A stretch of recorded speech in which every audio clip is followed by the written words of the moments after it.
इसे कि मंत्र तंत्र के माध्यम से अगर हमारी साधना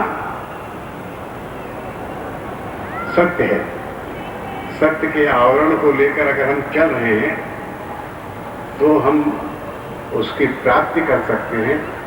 लेकिन साधना, साधक और साध्य दोनों की पवित्रता होनी चाहिए। अगर पवित्रता नहीं रही क्योंकि हम बैठे तो यहाँ पर हैं, हमारा मन यहाँ नहीं है, क्योंकि हम भौतिकवादी युग में हैं।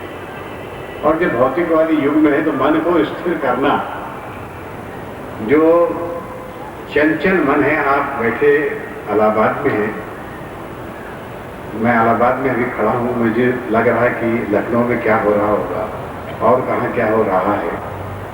आप भी ध्यान रखें, आप समय काटने के लिए यहाँ नहीं आए, आप ज्ञान अर्जित करने के लिए आए और ज्ञान उनसे साधना की हो। हिमालय की गोद में बहकर जिनकी साधना आज हमें दिखाई पड़ रही हो मतलब हमारे ज्ञान के चक्षु आज खुला आदमी साधता है। लेकिन परमार्थ के लिए अगर हमने कुछ क्षण अपने जीवन के निकाल लिए तो उससे अधिक संतुष्टि जीवन में और कुछ नहीं होगी। और यही जरूरत है, यही पर हमें सोचना होगा कि हम आखिर जो भटके हुए हैं, हम अपनी हाथ की रेखाओं को देखते हैं। ये हमारी भाग्य रेखा है, ये हमारी जीवन रेखा है, ये हमारी शनि की रेखा है, ये हमारी बुद्ध की रेखा है, ये हमारे चंद्रमा का माउंट है, ये हमारा सूर्य का माउंट है, ये हमारा। लेकिन कर्म हमें करना होगा। और ये सारी रेखाएं आपके हाथ की आपके द्वारा बनाई नहीं, ईश्वर ने बनाई। जब आपने जन्म लिया तब हर व्यक्ति अपने अपने भाग्य को लेकर जन्मता है। उस जन्म को साकार करने का कर्म है आपके लिए, कर्म प्रधान है। और कर्म अगर हमने नहीं किया, कर्म का मतलब हमें ज्ञान की प्राप्ति करना है। और ज्ञान की प्राप्ति होती है, गुरुओं से होती है, महात्माओं से होती है, संतों से होती है, सूफियों से होती है और विद्वज्जनों से होती है। तो ज्ञान प्राप्ति करने के लिए आप इतने आकुल हैं, देश आकुल है। आप देखिए कि जो विकसित राष्ट्र हैं, इन विकसित राष्ट्रों में क्या कमी है? न धन की कमी है, न धान्य की कमी है, न विज्ञान की कमी है, न तकनीकी ज्ञान की कमी है। उनके पास तो सब कुछ है, लेकिन शांति नहीं है। और शांति को ढूंढने के लिए अगर वो कहीं पर आते हैं तो हिमालय की गोद में आते हैं, भारतवर्ष में आते हैं, हरे राम हरे कृष्ण गाते गाते निकलते रहते हैं। आप उनको देखिए, उनसे पूछिए, वो कोई विक्षिप्त नहीं, विक्षिप्ता अवस्था से नहीं गुजर रहे, लेकिन शांति की खोज में भौतिकवादी युग की जितनी भी प्राप्तियां हुई हैं, उन प्राप्तियों के व्यामोह से बाहर निकलकर वे शांति की तलाश में अगर किसी भी मुल्क में आते हैं तो आते हैं भारतवर्ष में। क्योंकि वो जानते हैं कि भारतवर्ष की संस्कृति 5000 साल पुरानी है और इस संस्कृति का उतना ही आज महत्व है। महत्व को हमने ही घटाया, कालांतर में महत्व घटता गया और इस घटते हुए महत्व को आज हमारे देश में ऐसे महापुरुष हैं, ऐसे संत और ज्ञानी हैं, जैसे डॉक्टर नरेंद्र जी शिमाली आज हमारे बीच में बैठे हैं। मैंने तो सुना बहुत था, पहली बार साक्षात्कार हुआ, उनसे देखने का अवसर मिला, कुछ बात उनसे सुनी, कुछ बात मैंने अपनी कही। लेकिन आप लोग तो सौभाग्यशाली हैं जो निरंतर उनके दर्शन करते रहे हैं। और दर्शन किससे करने हैं? इस भौतिकवादी शरीर से नहीं, जो ज्ञान उन्होंने अपनी पुस्तकों के माध्यम से दिया है, जो ज्ञान उन्होंने लोगों को न केवल हमारे अपने मुल्क में, मुल्क के बाहर भी, जहाँ कहीं पर भी डॉक्टर नारायण दत्त जी श्रीमाली गए हैं, उन्होंने भारतवर्ष की विद्वता की छाप जो उन्हें कहाँ से मिली, इस देश ने ही तो दी है, इस देश की मिट्टी ने ही तो दी है। इस देश की मिट्टी को उन्होंने लजाया नहीं है। इस देश की मिट्टी का मान विश्व के उन देशों के सामने में जाकर बढ़ाया जो कहते थे कि हम पीछे हैं, हम पिछड़े हैं, हमारा ज्ञान सीमित है, उनका ज्ञान बहुत अधिक है, उनका ज्ञान अधिक हो सकता है, भौतिकवादी संसाधनों के माध्यम से हो सकता है। लेकिन जहाँ तक अध्यात्म का सवाल है, अध्यात्म के क्षेत्र में वे अब इस बात को मानने लगे हैं कि भारतवर्ष आज भी वही गुरुता प्रदान कर सकता है और भारतवर्ष आज वही लोगों को प्रेरणा दे सकता है शांति की खोज में, मानव के कल्याण के लिए। क्योंकि हम आखिर हम चाहते क्या है, हमारा उद्देश्य क्या है जीवन का, क्या, लेकिन सामने वाला व्यक्ति भूखा न रहे, ये हमारी देश की संस्कृति रही है। हम अपने पास कुछ जितना भी हम लोगों को देने में विश्वास रखते हैं, ये संस्कृति हमारे हमको सिखाती रही है।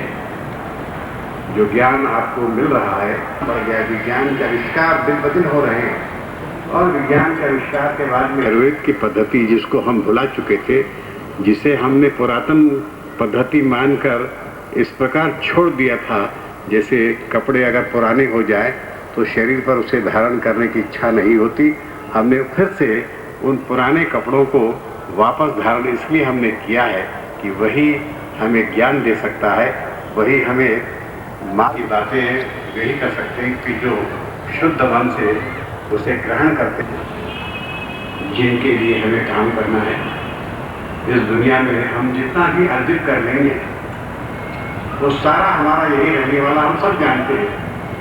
नेपोलियन का नाम आपको सुना होगा। नेपोलियन ने जो विजय के बाद विजय हासिल की, उसकी इच्छा थी कि लोगों के पास को, लोगों को ऐसा महसूस हो जाए कि वही सबसे पराक्रमी है, मैं सबसे अधिक सर्वशक्तिशाली हूँ। और उसने सबका धन अपने यहाँ एक माँ, मैं इसकी लड़की से शादी करना चाहता हूँ, राजकुमारी से, सिक्का घर में नहीं है। लेकिन मुझे याद है कि जब पिताजी की मृत्यु हुई थी तो उनके मुंह में हमने चांदी का सिक्का डाला था, उनकी कब्र में वो सिक्का आज भी होगा। धन नहीं है, मैं सबसे अधिक धनवान हूँ, लोग मेरे सामने, आदमी साथ ले जाता नहीं है, लेकिन जब मेरी मृत्यु होगी तो मैं ये सारी धन दौलत मेरे साथ मेरे कब्रगाह तक जाएगी। जब उसकी मृत्यु निकट आई तो उसने हुक्म दिया कि सारी धन दौलत मेरे साथ जाने वाली है। मैं इस बात को झुटलाना चाहता हूँ कि लोग कहते हैं कि धन दौलत तो यही छूट जाती है। धन दौलत उसके पीछे रख दी गई, लेकिन वो देख नहीं पाया। अगर ज्ञानवान नहीं है तब हम कुछ नहीं कर पाएंगे, हमारे चक्षु खुल नहीं पाएंगे, अंधेरे में हम भटकते रहेंगे। और जब अंधेरे में भटकेंगे तो हम ठोकर खाकर कहीं न कहीं गिरेंगे। तो ठोकर न खाएं, उजेले में हम चलें, तो उजेले में चलाने का रास्ता डॉक्टर नारायण दत्त जी श्रीमाली ने अनेक वर्षों से निरंतर दिखाया है और हमें गर्व है उन पर, इस बात का कि जहाँ मैंने आपको आगे आते देखा, कुछ ही क्षणों में देखने के बाद मुझे लगा कि दरअसल में लोग उनके साथ चलते हैं जो ज्ञानवान होते हैं, जिनसे प्रेरणा मिलती है, उनके साथ लोग चलते हैं। वे अपने इस जीवन को सुधारते हैं और अपने भावी जीवन की जो उनकी कामना होती है उसको भी सुधारने का प्रयत्न करते हैं। मैं इन्हीं शब्दों के साथ में प्रयाग की विद्वत परिषद के विद्वत जनों को जो उन्होंने उपाधि दी है डॉक्टर श्रीमाली को, वे उपाधियां न मालूम कितनी बार उनको मिलेंगी, कहाँ कहाँ मिलेगी इसका कोई हमें अंदाज नहीं है। विश्व के जहाँ कहीं कोने में गए हैं उनकी विद्वता की सराहना हुई है और उनकी विद्वता की सराहना उनका ज्ञान जो पुस्तकों में उन्होंने उड़ेला है उससे हुई है। आइए उन पुस्तकों को हम पढ़ें और अपने जीवन को सुधारने के लिए इस यज्ञ में अपनी भी आहुति डालें। हम अगर मुट्ठी बांध कर बैठे रहे, अगर हमारा हाथ बंधा रहा तो फिर पूर्णाहुति कौन देगा? पूर्णाहुति तो आपको देनी है और उस पूर्णाहुति को देने को हाथ को खोलने होंगे और हाथ जब खुलेंगे तो ज्ञान की चक्षु भी खुल जाएंगे। आपके बीच में आने के बाद जो आनंद की अनुभूति हुई है उसका शब्दों में वर्णन नहीं किया जा सकता, उसे अनुभव ही किया जा सकता है। फिर से आपका आभार मानता हूँ। धन्यवाद। जय हिंद। व्यक्त नहीं कर सकते हैं, यह हमारी न्यूनता है, यह हमारा बहुत बड़ा सौभाग्य है कि आप सब लोग राज्यपाल महोदय जी और राज्यपाल महोदय सौभाग्य है कि वह अपना अमूल्य समय दे करके हम लोगों को कार्यक्रम में चार चांद लगाया और हम इसी के साथ साथ सबको पूरे पंडाल में जो भी उपस्थित हुए हैं उनको हृदय से धन्यवाद देते हैं और हम सबके आभारी हैं कि हमारे इस कार्यक्रम की पूर्णता के लिए सब लोगों ने हृदय से साथ दिया। यह है महामहिम जी अब जाएंगे। एक सूचना देनी है कि प्रयाग विद्वत परिषद पूज्य गुरुदेव के चरणों में शीघ्र ही एक अभिनंदन ग्रंथ 1000 पुस्तक समारोह समापन की घोषणा करूं। इसके पूर्व पूज्य गुरुदेव जी 2 शब्द अपने अमृत के मगर मैं अपनी तरफ से एक विशेष माला जो शुद्ध मोतियों की माला और जिसको प्रत्येक मन का ज्योतिर्मय मंत्र संसार का श्रेष्ठतम मंत्र होता है, जो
बोले पूज्य गुरुदेव की जय, पूजनीय माता जी की जय, पूज्य छोटे गुरुदेव की।